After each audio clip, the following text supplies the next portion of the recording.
even though all the laws that we can America's use right first here, right movement now, is apparently a under white this flag of nationalist truce, movement, according to to Joe stop Biden. this.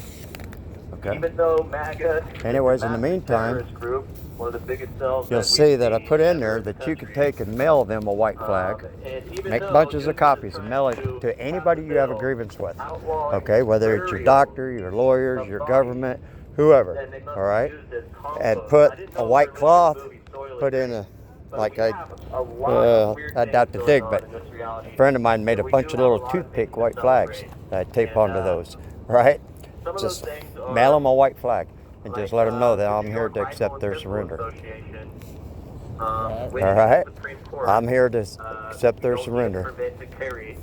And Thank you. yeah, Yeah, that's a very absolutely. big win. That's a You know, huge so we win. just need to wake everybody up to all this. They said banning guns is unconstitutional. Supreme Court. Yeah, you can use the back of the page right on there. My grievances are extreme, so you read the back as well, or add additional pages. You know what I mean? What I did when I mailed mine out to Pelosi and 5 of my state reps and everything, I just wrote larceny and crimes against humanity. Meet me in D.C. in October. And the judge threw it out because of this, you know, and stuff. And when I slow down, because I drove all the way from Idaho to be here to do this and to hurry up and get them out ASAP, because they are POWs, you know, that I have not had a chance to mail some more myself, you know. But I'd like to mail hundreds out, you know what I mean, and invite them all right here. So that's why I'm handing these out and hoping that others will fill them out, address them to whoever you care to mail them to, and you know, and let them know I'll be here the whole time.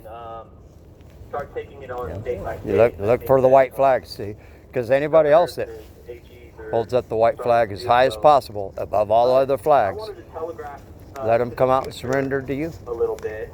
You know what I mean? Which our next big Be peaceful, legal, be a nice representative. Say, okay, hey, no problem. Hey, officer, hey, military, come here a second. They'd like to, you know, go and be tried for whatever. Being decided on in October sometime, I think in the fall. I think in October, the Supreme Court is going to be taking on this case. It's a gerrymandering case out of North Carolina. And I recently received a letter from Terry McClay out of Pennsylvania, who says they try to Personally, I listen think every these are night recordings. They telegraphed that they're very interested in this subject. So I wanted to go over it, kind of come up with what we are forecasting. If you guys don't mind, if that's okay. Okay.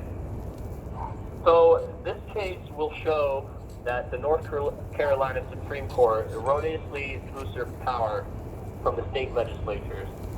Specifically, page 5 of this legal brief says, and if the language of the elections clause is taken seriously, there must be some limit on the authority of state courts to countermand actions taken by state legislatures when they are prescribing rules for the conduct of federal elections. In the next paragraph of the brief, SCOTUS Judge Kavanaugh said this: I think it is likely that the applicants would succeed in showing that the North Carolina Supreme Court exceeded those limits. So, going into this a little further, after SCOTUS rules this fall that the state Supreme Court have limited authority to prescribe rules for the conduct of federal elections, this then affects the following court case in Pennsylvania. So this goes out to my friend Terry McClay in Pennsylvania. The Bognet versus Secretary Commonwealth of Pennsylvania, 980F 3D 336, 3rd Circuit, 2020.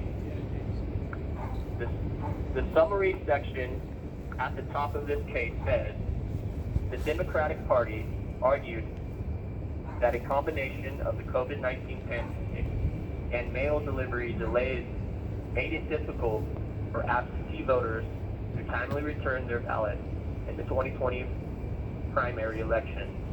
On September 17, 2020, the Pennsylvania Supreme Court concluded that the U.S. Postal Service delivery standards could not meet the timeline built into the election code, and that the Pennsylvania Constitution required a 3-day extension of the ballot receipt deadline for the general election. So, then in October 2020, the Republican Party of Pennsylvania then petitioned SCOTUS to put an emergency stay on the 3-day extension. SCOTUS denied this emergency stay request on October 28, 2020, 6 days before the 2020 election. This then allowed for a 3-day extension to continue. So, yeah, so exactly. So this is what we're forecasting, and I'm going to go just a little bit more into this. I hate to be redundant, but the above mentioned case, which I didn't mention, it is Republican Party of Pennsylvania versus Brook Bar